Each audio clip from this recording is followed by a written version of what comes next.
eh, ndongeye kubasuhuza bene rubanda. Eh, ndabashuhuje kuko nashatse ko tuganira. Afite ikiganiro gishize ubanza gisa naho kitarangiye, kubera ko hari aho nagiye nsanga barimo baganira kuri Facebook, baganira ku kibazo kivuga ngo aho la promesse ya Abraham, royaume yahawe Abraham, la promesse donnée à Abraham iba ni hehe umuntu yayibonera.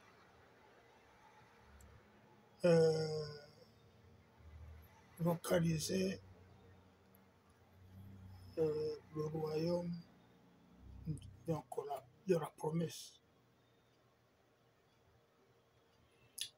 Bon, mu mitwe y'abantu, bitewe n'inyungu cyangwa se n'ubuhumyi, baracyari muri Isirayeli, igihugu cya Isirayeli nka igihugu Imana yahayeho, nicyo gihugu de la promesse.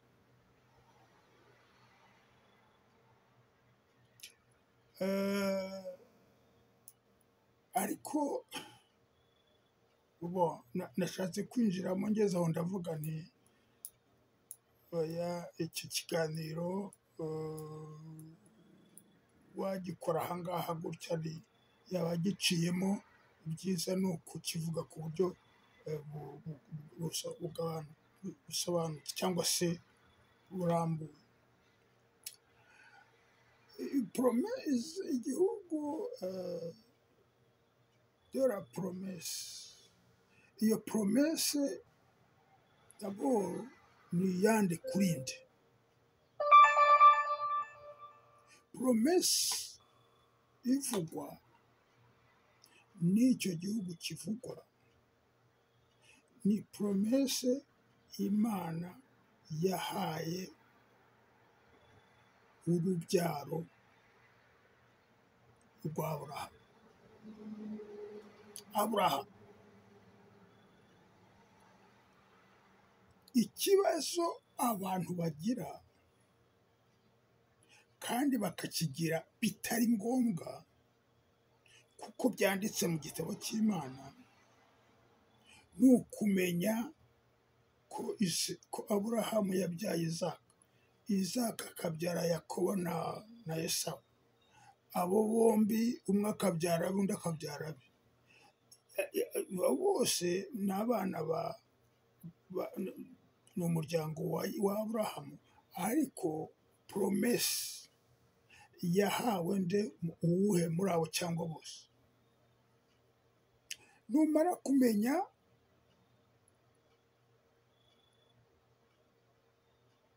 urubyaro rwa Aburahamu Imana yavugaga imubwira, uraza kumenya aho panzeseromaho uraza kubona aho ushakira icyo gihugu. Bavuye muri Egypte bajyanywe, abo ni abana ba Yakobo, bajyanywe i Kanani. Ntabwo nzi ko hari uwavuze ko Kanani, yego hiswe Isirayeli, ariko ariyo realization ya promesse yahawe Aburahamu. kuko byaba byoroshye kuvuga ngo ni Aburahamu none twageze muri Isirayeli none se ko bavanyemo kandi birukanwe.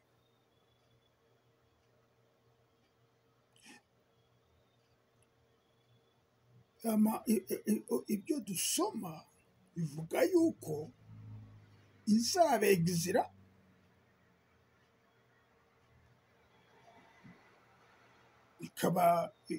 ikazabashakira ahantu,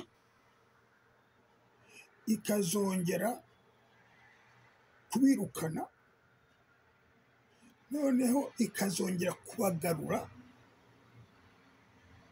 hahandi yari yarabegiziye, hahandi yari yabegiziye, ntabwo ari hamwe yabatangiriye.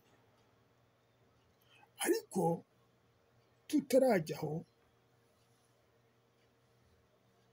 kuko ibyo byo kubegizira inshuro zingahe turabisoma muri ntuza muri Jeremiya. Jeremiya 29 ndakeka. Jeremiya arabivuga yuko ndumva naranabivuze rero 29:14 yuko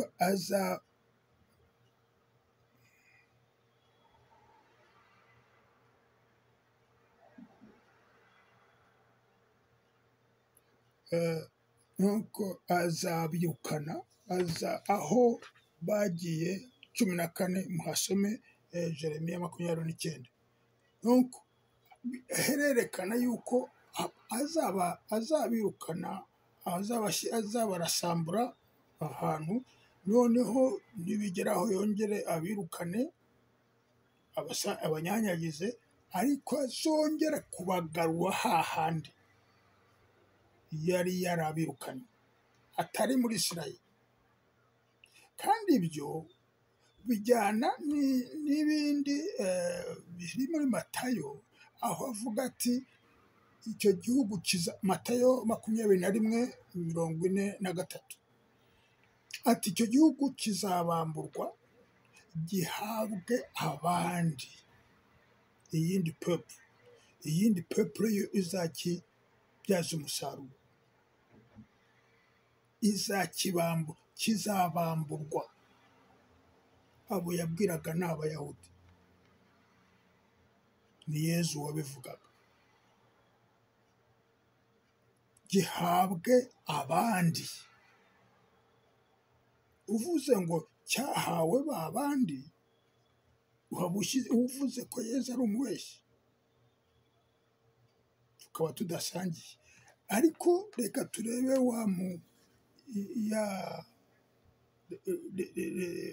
l'héritier d'Abraham. Turabisoma, ndamusoma mu Gifaransa muri Galate 3:15.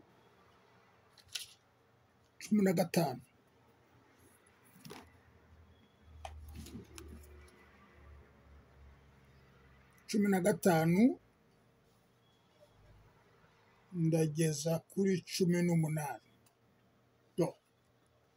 Aravuga ngo voici frère une comparaison d'ordre humain. Quand une disposition est prise en bonne et due forme, fils par un homme, personne ne peut l'annuler ni la surcharger. Or, les promesses ont été faites à Abraham et à sa descendance. Il n'est pas dit à ses descendants au pluriel, mais au singulier, à ta descendance. C'est le Christ.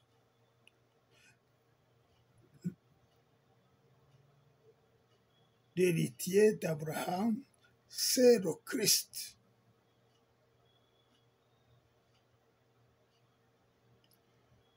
Voici ce que je veux dire.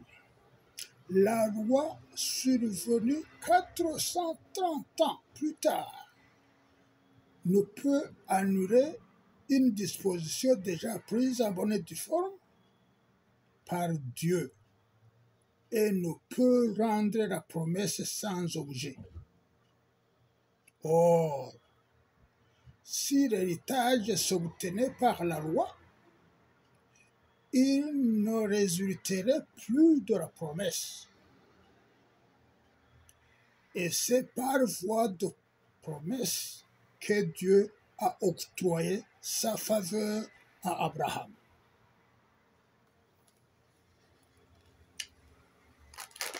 Abajuifu bashobora kuba badafite biriya kubera ko batemera Nouveau Testament, kubera ko batemera Kristo. Voilà. Kuvuga ko l'héritage ya Aburahamu ihabwa ababambye Yezu batamwemera,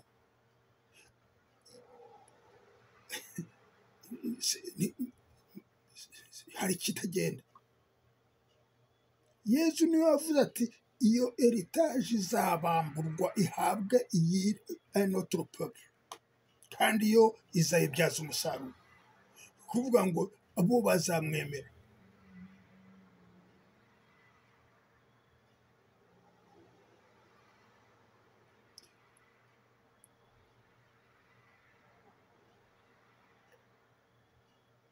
Saint Paul arabivuga mu Baroma, arakonfirima iyi disposition, aravuga ati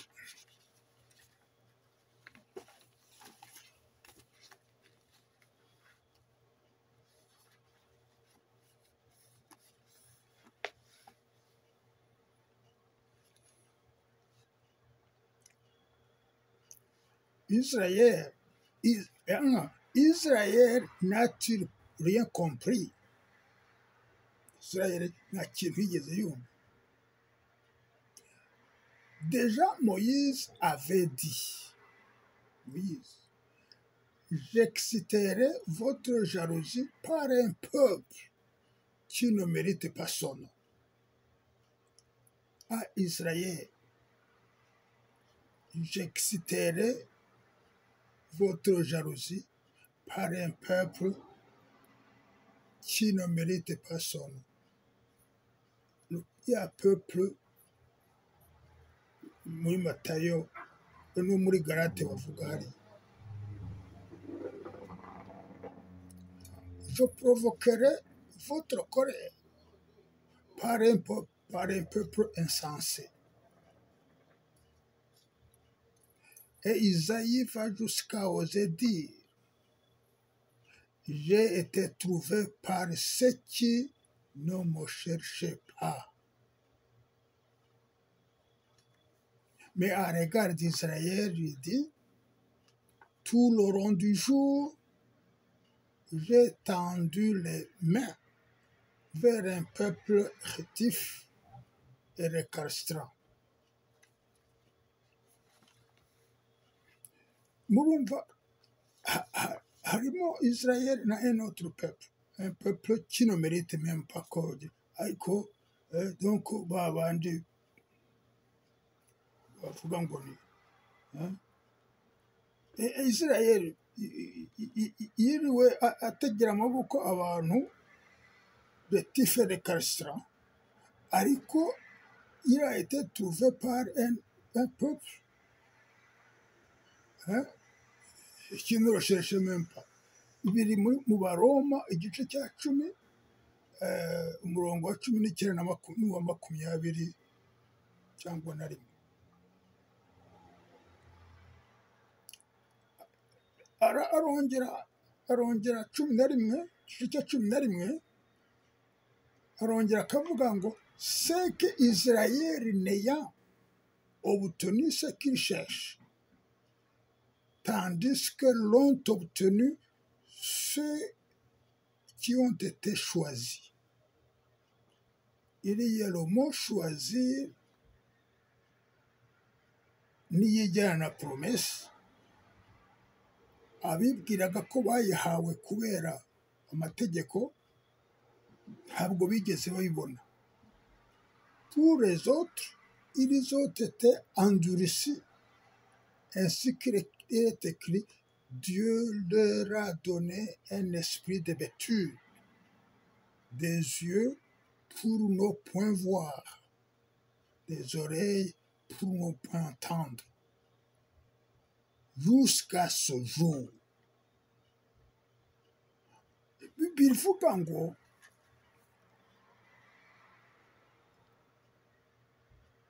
ntabwo bazigera babona amaso ngo babone, cyangwa se amatwi ngo bumve.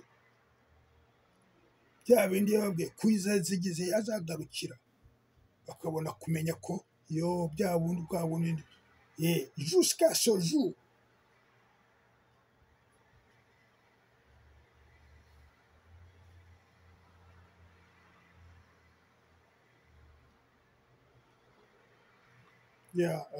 David arabivuga nawe dit que leur table soit pour eux un piège, un filet, un trébuchet, un juste châtiment, que leurs yeux soient obscurcis pour ne point voir, fait leur sans trêve courbé les chaînes. Ahangaha Saint Paul arasobanura, arabivuga, gushakira ahantu hafunzwe amaso n'amatwi, ibintu byo l'Esprit Saint ntibashobora kubona. Ariko hari un autre peuple qui a été choisi. La promesse ijyana na choix.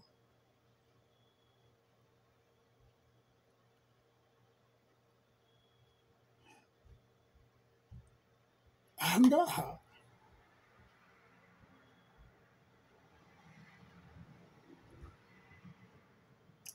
turagera kuri Kristo, kuko la promesse iri kuri Kristo, niko la Bible ivuga. Or Kristo ari hariya baramwishe, banze kwa umwami wabo bati non, surtout pas lui, baramwica. Ariko bamwica yamaze kuvuga yuko iya promesse izahabwa abandi. Niko byagenze, niko byahanuwe.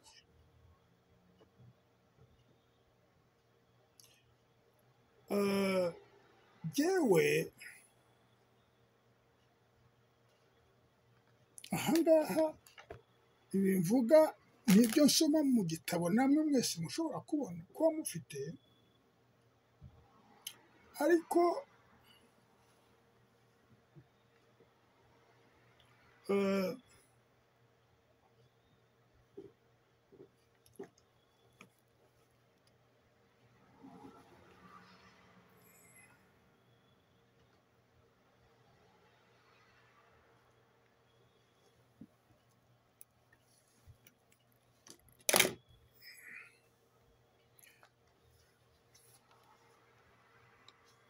amateka yacu ko jyewe njyana n'amateka. Hari uko u Rwanda rukoze rukoze ukuntu gufunze, kurufungura bisaba impano. Ushobora kuba ureba warize ugira ngo ariko harimo impano yo kuyafungura, gufungura amateka. Amateka yacu yanyuze mu basizi bahiswemo. Aba basizi b'iwacu ni kimwe n'ababasizi b'abaprofete bo mu gihugu cy'Abisirayeli. Bashyizweho ubwoko abasizi bwashyizweho na Nyirarumaga. Nyirarumaga yari umuntu, yari umugabekazi, ariko umuntu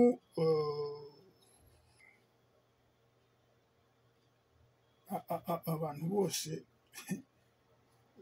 kumwumva no kumumenya no kumusobanukirwa ntibyoroshye, kuko yari umukobwa kandi niwe umwami yahisemo ngo amubere umugabekazi. Aha murumva yuko ibintu ni spirituel.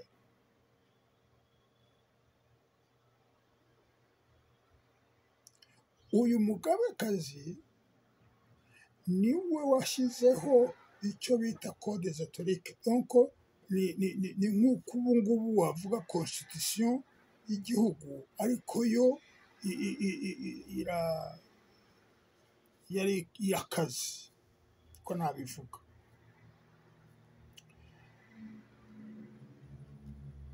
Ishyiraho intebe y'abasizi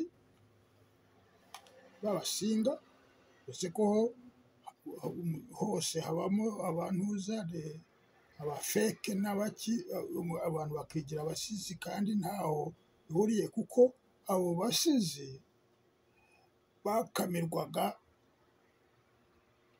ijuru, niko Alex Kagamana bivuga. Ndori yabakamiraga, akamaga ijuru akabaha, donc bakajya mu nganzo akabakamira. Ariko mbere y'uko ibyo bisigo byose bibaho, icya mbere na mbere cyakozwe na Nyirarumaga ubwe, nicyo kibanziriza ibindi byose. Icyo gisigo cya Nyirarumaga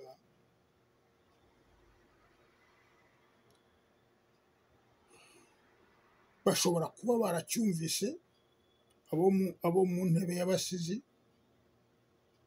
ariko uwa nyuma muri bo mu bakuru b'intebe ngo yapfuye ku ngoma y'umwami Musinga, kandi yapfuye ntawe agisobanuriye. Ni ukuvuga ngo abaje nyuma ye nta n'umwe wacyumvise, niko byanditse hariya.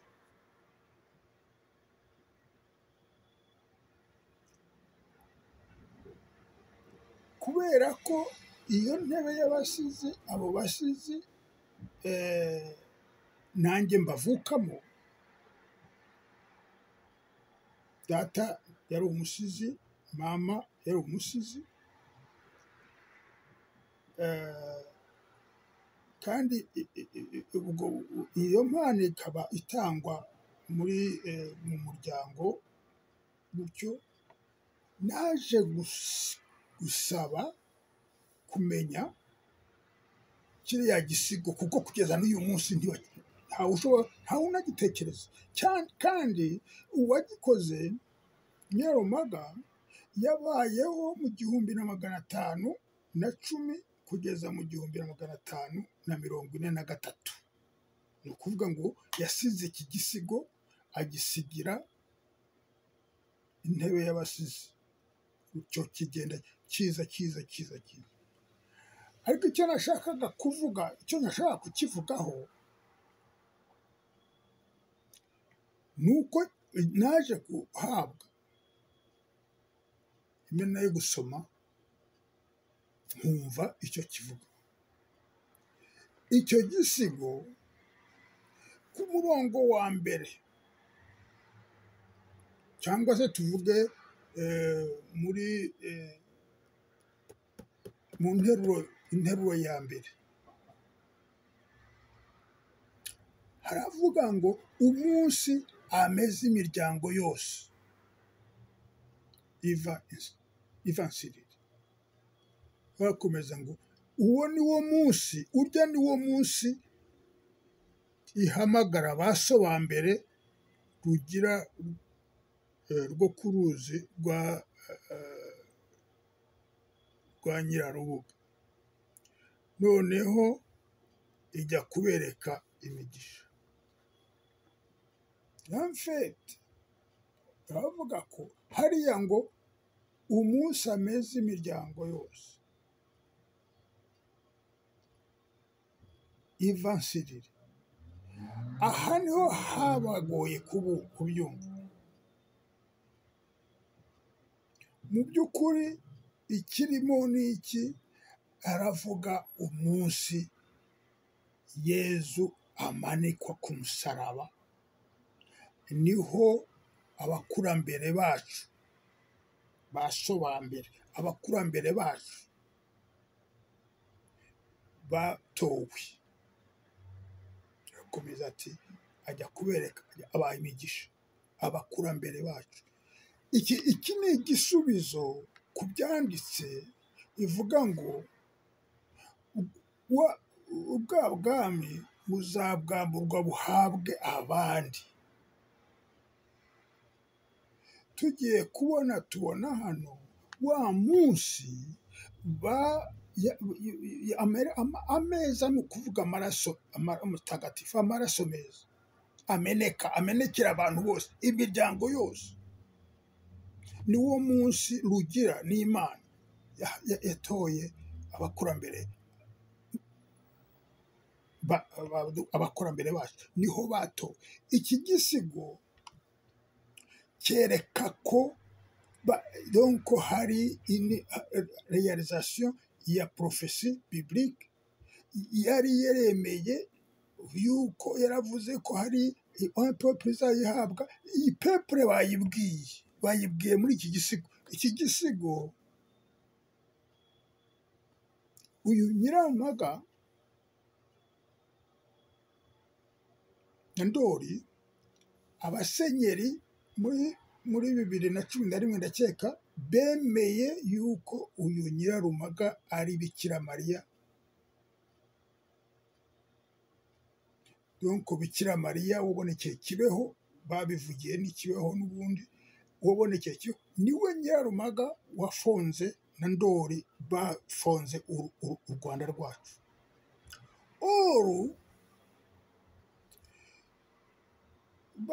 Baforumye u Rwanda, umwami Mutara, ntabwo yari akitwa Mutara, yari Charles Karoli Rudahigwa, yatuye u Rwanda, yatuye u Rwanda Kristo umwami muri uku kwezi ku itariki ya 27, avuga ati ni wowe warwiremeye. Narugushubije. Niko amateka yacu yanditse ko Mutara azarusubiza umwana w'Imana. Mu mateka ibyo Alex Kagame yanditse birimo ko Mutara azagisubiza umwana w'Imana. Kandi yavuze ati ni wowe wagikoze. Aravuga ati wagisigiye abantu bawe ngo bakigire, ariko ibyo wabategetse gukora ntabwo bigeze babikora. Mu byo yari yabategetse gukora harimo kubatizwa, bakemera yuko baturuka kuri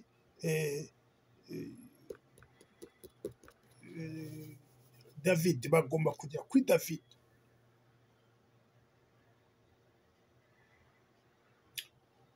ibyo ntabwo bigeze babatizwa.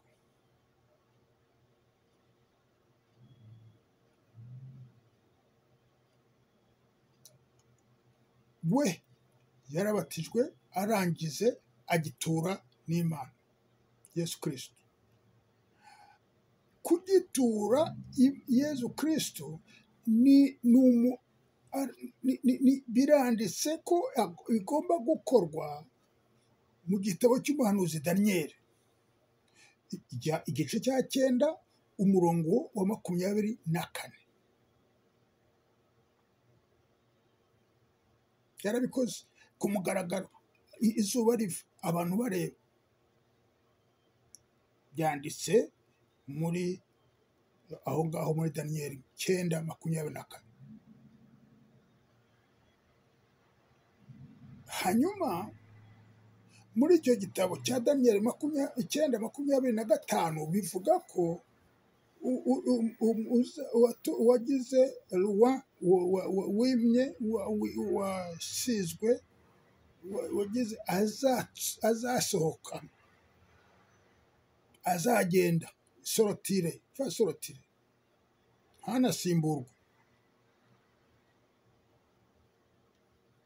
agira ngo mbabwire ko ibyabaye ikibeho ku itariki ya 20 y'ukwezi kwa gatatu muri 1991 bihuje n'ibyanditse muri Daniyeli igice cya 9:25 aho Yezu avuga ku mugaragaro ati ntabwo muzongera kumbona,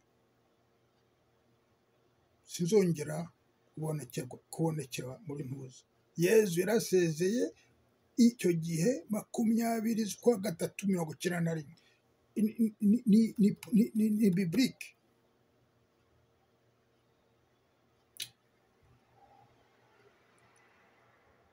Imana iravuga iti nzaboherereza intumwa yanjye Eliya. Hanyuma murebe n'amategeko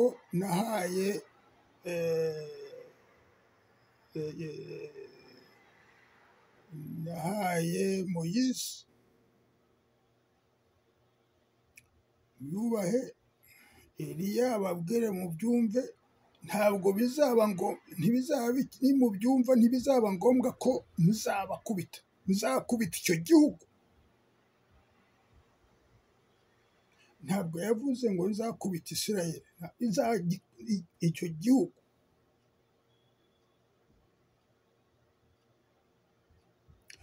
Biri muri Malakiya igice cya 4 ufashe imirongo wa 4 kugeza ku wa 6. Gukubita icyo gihugu niwo murongo wa nyuma wo muri Ancien Testament.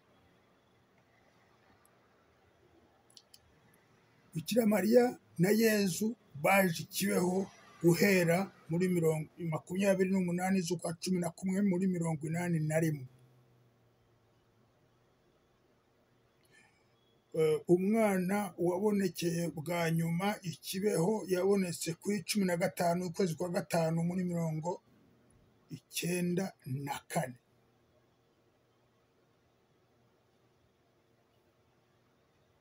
Ariko nubwo Yezu we yasezeye muri 91, amfite ntabwo ari na rimwe, ni na kabiri, muri 92.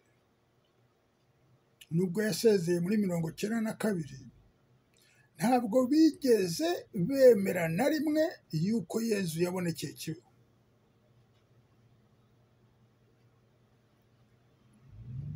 Na Bikira Mariya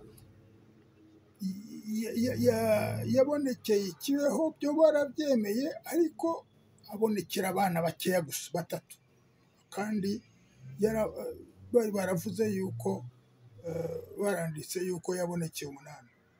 Ni ukuvuga ngo nubwo bavuze ko yabonekeye inuza, ibyo yavuze banze kubyemera, ibyo babikubye na zero. N'ibya Yezu byose barabigize gute. Ariko nusoma mu gitabo cy'Imana igice byahishuwe igice ya 12 uzasanga uriya mugore afite umwana w'umuhungu n'ibintu n'intuza nuko byagenze byamugendekeye nuko yahavuye n'iki byose urasanga byarabaye, kandi byarabaye imbere y'imbaga y'abantu babaga baje kuhareba. Ibindi uko yagiye, uko yirukanywe, navuga gutyo, ikibeho hahungiye abantu ibihumbi birenga 100 n'ibiki byose bakubisemo biridezeri, barica, barasenya, bagira gute. Ntabwo Bikira Mariya yagarutse Kibeho, ariko umwana yabonekeraga icyo gihe, na n'ubu aracyamubonekera, ubu ngubu ari mu Bubiligi. Ibi rero kandi muribuka ingabo z'Abafaransa zaje zikagarukira ku Gikongoro ntizirenge ngo zijye i Butare n'ibiki byose. Ku Gikongoro aho niho harimo intuza Kibeho, donc ni ukuvuga ngo bagumye aho bareba, donc baporoteje Kibeho n'iki. Muri kiriya gisigo cya Nyirarumaga byanditse neza ko ari we uzaba poroteje par une arme igihe ubuzima buzaba bugeramiwe n'intuza igihugu kiri mu ntambara. Izo ngabo zaraje, kandi haje n'ingabo za ONU. Byavuzwe mu 1500, ariko byabaye mu 1994. Murumva birimo biragenda bihura. Hari byinshi bivugwa mu gitabo cy'Imana, kandi bihura n'ibyabaye iwacu, ku buryo kuvuga ngo inuza le royaume cyangwa se le pays de la promesse iri muri Isirayeli hariya,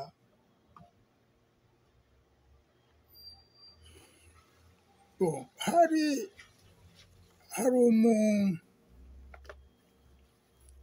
umutagatifu witwa Catherine w'Umudage. Uwo Catherine yabonekerwaga kuva afite imyaka nk'icumi hafi aho, ariko ndashaka kubabwira yabonekerwaga ibintu yarabibonaga bigenda nk'uko yavuga ngo nk'uko ubibona kuri televiziyo abibona bigenda kuva isi yaremwa kugeza irangira, yarabibonaga. Noneho mu byo yavuze byatumye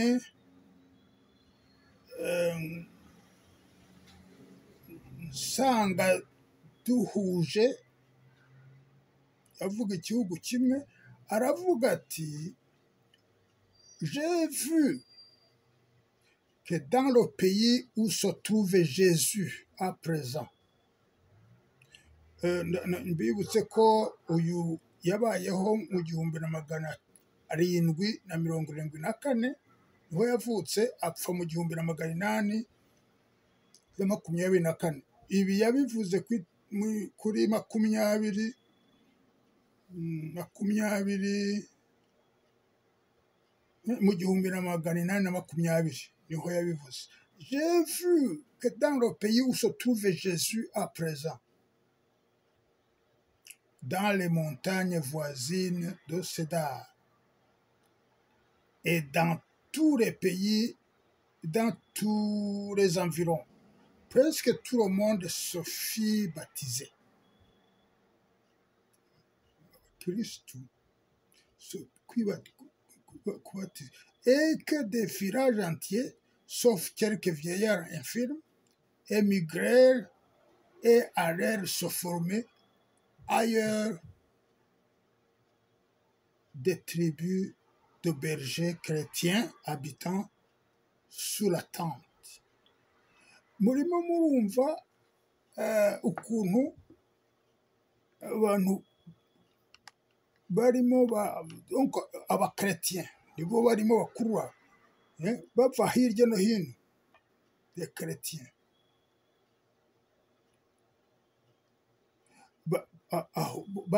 basangaga aho ngaho. Aravuga ati je vis Thaddée et Silas parcourir tout le chemin qu'avait suivi Jésus à travers l'Arabie jusqu'à l'Égypte. Je vis aussi l'apôtre chez les Noirs. C'était, je crois, en Afrique, car je vis le pays où réside aujourd'hui Judith, c'est-à-dire les montagnes de la Lune.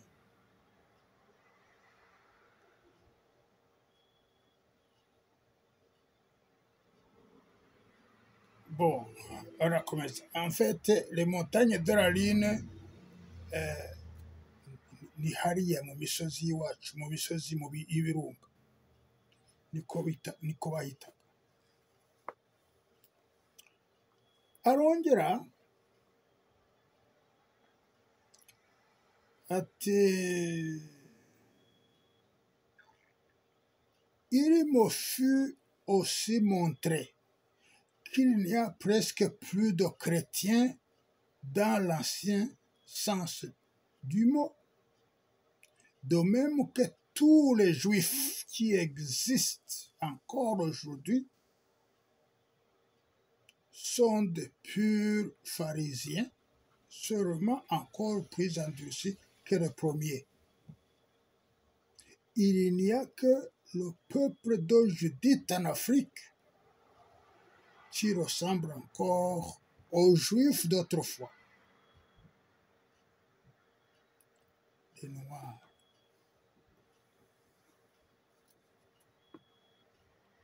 Nibwo bwoko bwa Aburahamu bwari busigaye mu gihe cya nyuma, les Noirs d'Afrique.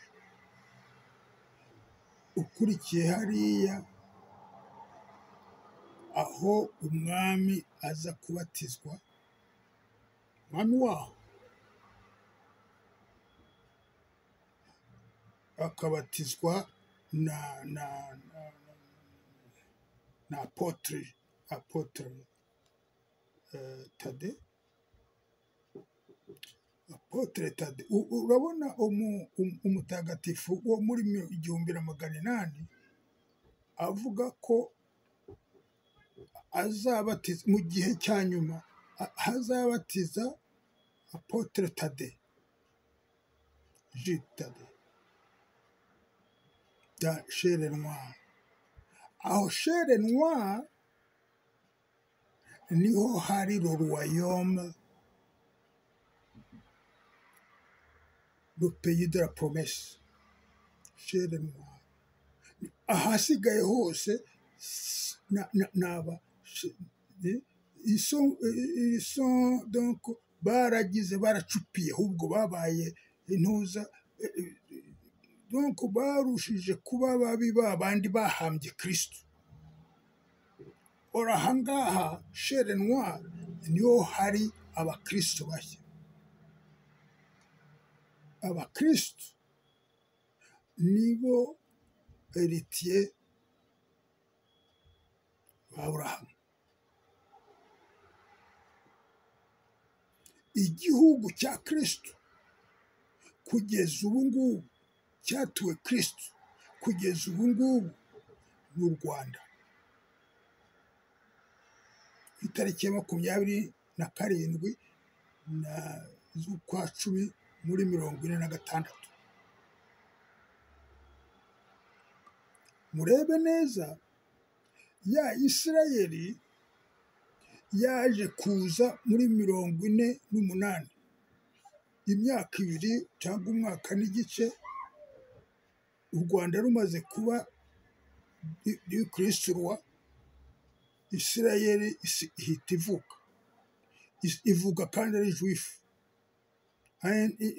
nasiyo juive. Abajuifu kandi ntabwo ari Isirayeli. Matayo no Jeremiya aravuga ngo izafata la maison de Juda ayihuze na la maison d'Israël. Deux maisons aziteranye afane mu gihugu kimwe. La maison ni ukuvuga ngo la maison royale. Ntabwo abajuifu niba bahari un côté, hagomba kuba hari n'abandi ba Isirayeli, kandi Isirayeli niyo héritier de Jacob. Donc abo bo muri noru nibo bazategeka igihugu, abajuifu nabo muri sud. Unification yabo niko agomba kugenda. Kugeza n'uyu munsi abayisirayeli ntabwo baraboneka. Abashakwa ni abayahudi gusa. Iyi niyo yikoreye muri ntuza, ntabwo ari niyo ya Isirayeli, ni niyo y'abayahudi, ni niyo y'abajuifu, ni niyo du sud, y'abantu bo muri sud. Kera hari nord et sud. Le nord n'ubu ngubu ntabwo iragera. Donc cya gihugu de la promesse ntabwo ari kiriya. Kiriya ni icy'abantu bananiwe bagize abahakanyi. Ni abahakanyi bakomeye kurusha abandi ba mbere. Or uwahawe promesse ni Kristo. Yaje wacu bahita bamwemera bamwimika batabajije, bamuha ingoma yitwa Karinga. Ayihawe n'abariya bo muri Ndorwa, niho we aturuka. Noneho aragenda ajya kureba princesse wo muri sud, barumvikana. Noneho ubutegetsi babuha umwami wo muri nord, ariko wo hepfo afata ubugabekazi. N'ubundi yo hepfo, igihugu cy'epfo yari matrimonial, matriarcal. Baforma imitwe ibiri y'ubutegetsi. Donc nta bombi banganya ubutegetsi, umwe ari umwami ariko undi ari umugabekazi, barategekana. Nguko uko ubwo butegetsi bwatangiye mu Rwanda, ariko nibwo butegetsi niko biri mu gitabo. Bazahuza les deux têtes, les deux peuples, le nord et le sud. Ivansina niko bivuga neza, abyandika wagira ngo yagiye akopera muri Bible. Il était inspiré, yanditse uko Yeremiya 3:18 abivuga, n'undi niko yabyanditse uko ibyo bihugu bibiri byagize. Wareba ukuntu bantuza bariya padiri babyanditse, ukibaza bagiye gushaka ngo Rwanda muri Gasabo hepfo iyo muri za Gimusi, kandi aho ngaho u Rwanda rutari rwanahagera. U Rwanda rwabayeho Gasabo itaragera mu Rwanda. Ntabwo u Rwanda rwa Gasabo ni ibintu bacuritse, barongera barayicukura, babyandika uko abega babisabye, kuko nibo bategekaga iki gihe bandika amateka y'u Rwanda. Ariko icyo nashaka kuvuga si icyo cy'abega n'amateka. Nashaka kuvuga yuko ubutegetsi, donc la promesse divine, la promesse yahawe Abraham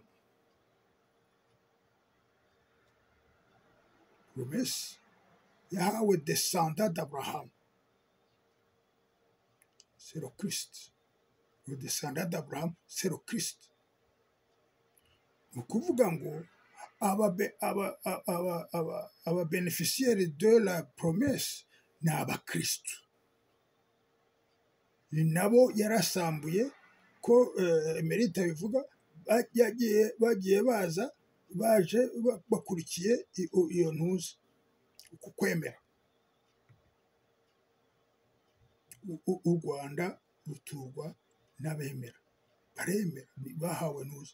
Donc iyo bageze mu 1946 baravuga bati n'ubundi ni wowe kiduhaye, ngiki ni cyawe tegeke.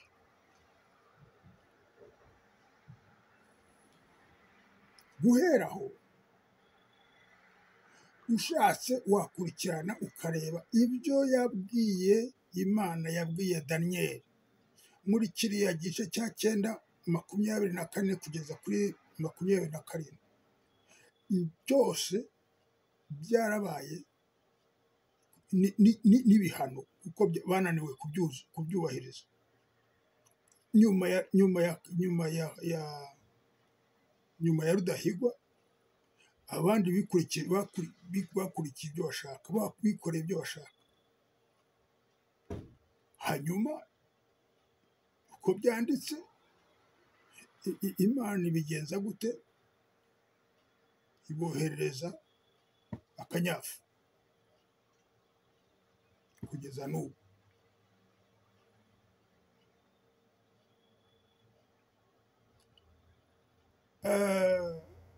Abakomeza kwibwira ngo Isirayeli ngo niyo ntuza promesse ngo iri hariya ngo barayizi, murebe mu gitabo cy'umuhanuzi Ezekiyeli 38:10-12 murasanga Isirayeli ivugwa mu gitabo ni Isirayeli y'abakene ariko bameze neza, itagira za ntuza, itagira memo, iterwa nta defense ntaki.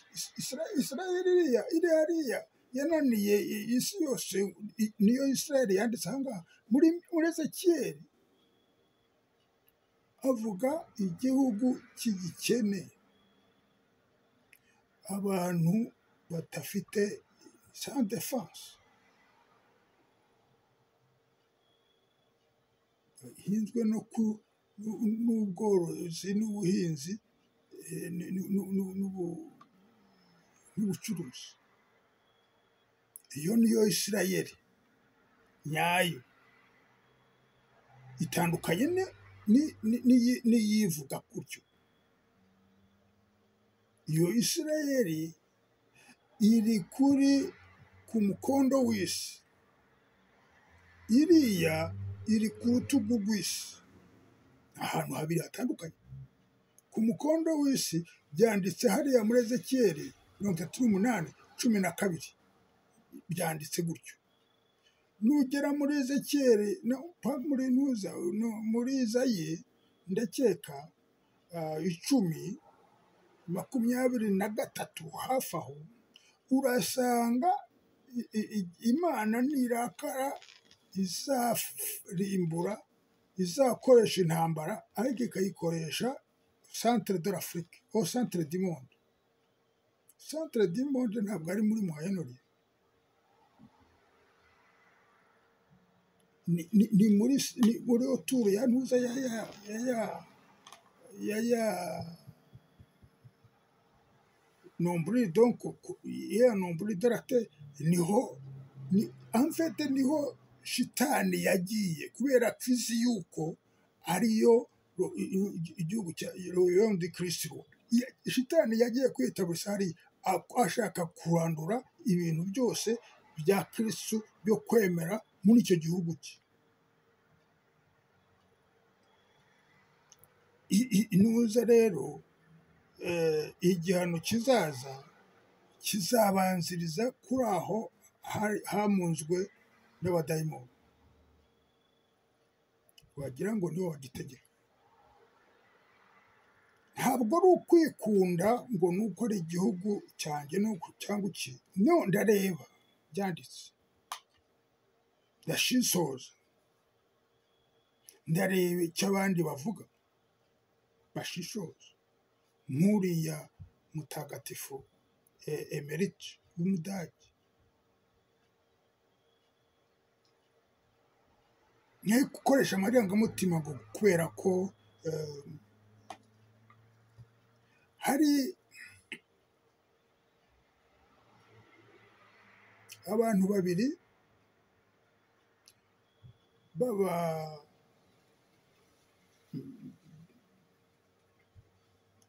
abapasitori mvuze ngo bakomeye. Hari umwe witwaga kuko atakiriho, witwaga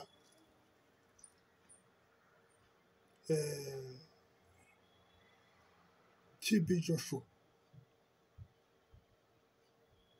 w'umunarigeria. Uwo mugabo yari afite ukwemera abantu bari baragutangariye, yari afite eglise temple ishobora kujyamo abantu barenze 10,000 cyangwa iki, ariko bari banini, bari benshi cyane. Abantu bazaga bafite intuza mu mutwe n'ibiki byose, byaba amadayimoni n'ibiki byose yaranduraga aho ngaho, kandi yari amaze nk'imyaka n'imyaniko mu bantu barya gute agakiza abarwayi byose. Yari afite ingufu spirituelle. Hakaba hari undi nawe ufite idini nawe muri Cameroon witwa Caleb Atangana. Caleb Atangana muri ntuza ye ni nk'impano afite muri ntuza tempo ye, afite abantu arigisha, yajya kubona akabona abantu baraguye. Sinzi ukuntu bahiswemo cyangwa wagize gute, nibo ayo madayimoni ayinjiramo akavugiramo.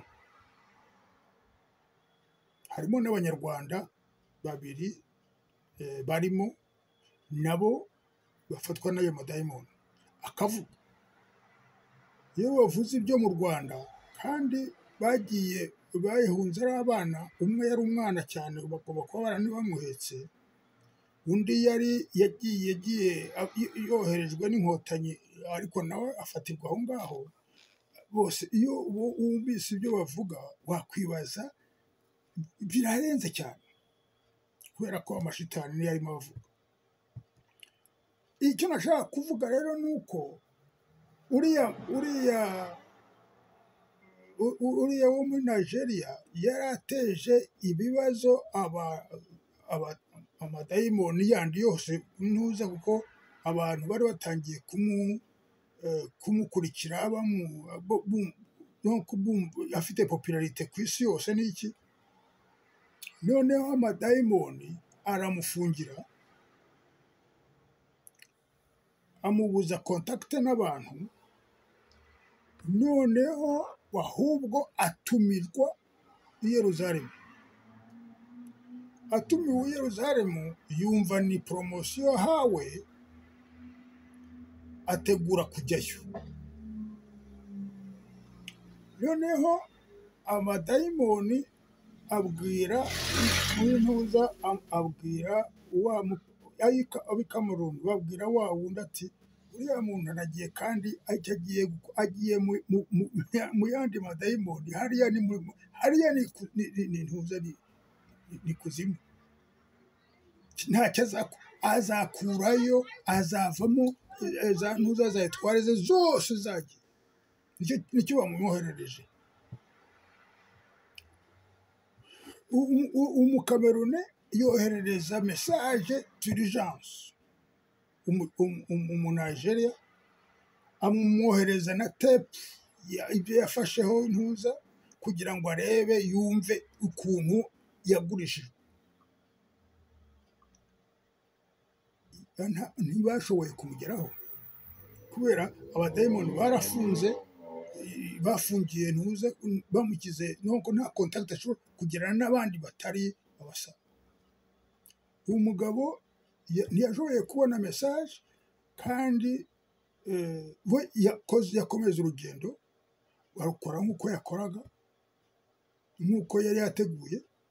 Aragenda bamwereka za ntuza zose, de place bavuga ngo ni place historique n'ibiki. Yagarutse ari vide. Bari bamubwiye bati hariya ahantu ugiye ntabwo ntuze donc iriya ni domaine ya ntuze donc ni abandone, ntabwo ibintu ugiyemo ntabwo uzagaruka uri muzima. Nabyumvise ataragenda, ntegereza uko bizagenda. Agarutse nongeye kumva numva ngo yaguye aho kuri ntuza ku iseta, wa mugani yaguye aho ngaho ayigishaga agira gute. Uwo mugabo yari yayimubwiye, yamutangaje ati ibyo bintu ugiyemo ntabwo bizakugwa amahoro.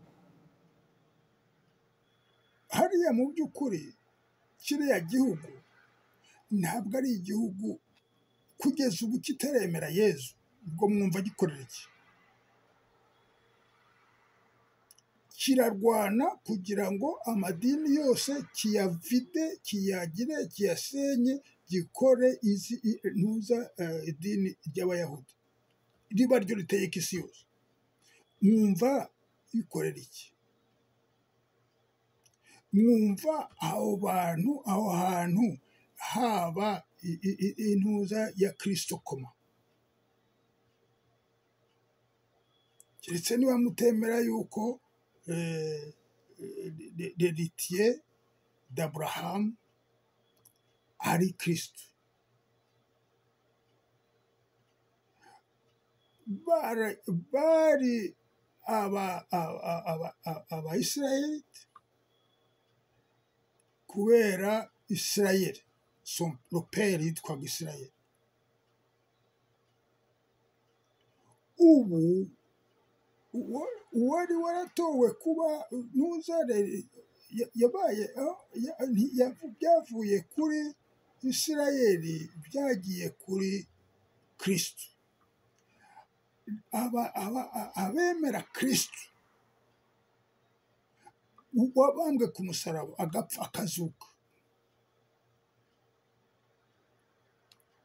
nibo ba héritier ba de la terre promise. Mubisome, ntabwo nirwa mbisoma, muri Izayi igice cya 65, igice cya 65,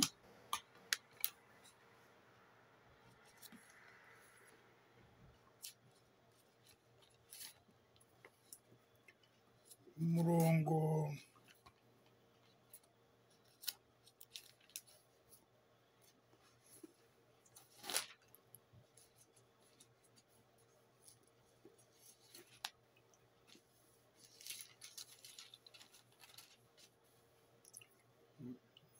nasoma, ntabwo ari ntuze cyane. Umurongo wa 8 ndafatira hagati, Imana iravuga ngo au lieu de tout détruire, je tirerai de Jacob une race et de Juda un héritier de mes montagnes. Mes élus les posséderont et mes serviteurs y demeureront. Abo ni abakristo. Nzafata muri Yakobo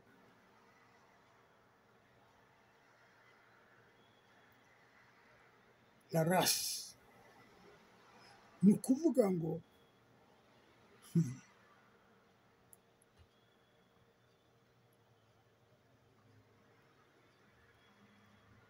Bikira Mariya yaratwibwiriye ko yarabarazwe, yaraturazwe twebwe abanyarwanda, yaraturazwe, niwe qui donne la race, vient de Jacob, de David. Hanyuma l'héritier akava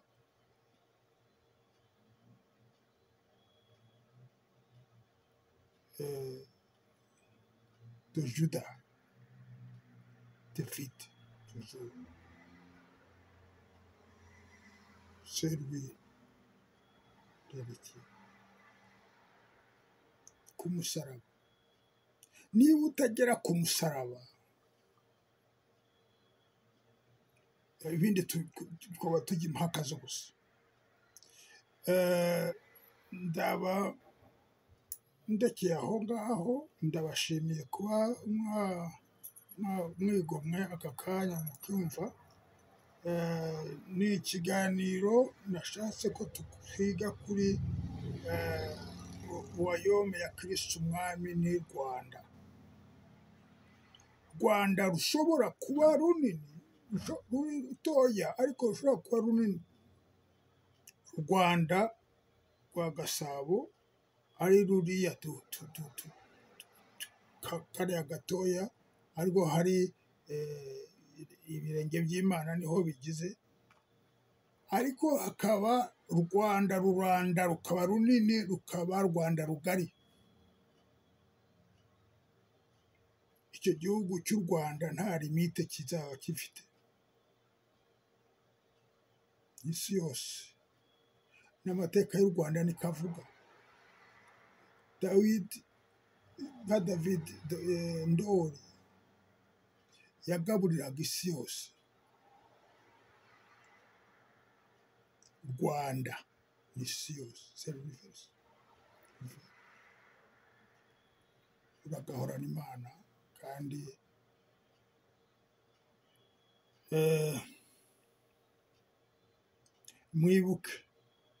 mwibuke ubutumwa umubyeyi Bikira Mariya yatugejejeho, nabagejejeho nanjye ubushize, kuko yaradusaba gusenga, tugasengera igihugu cyacu, abategetsi bacu, baba aba Kiliziya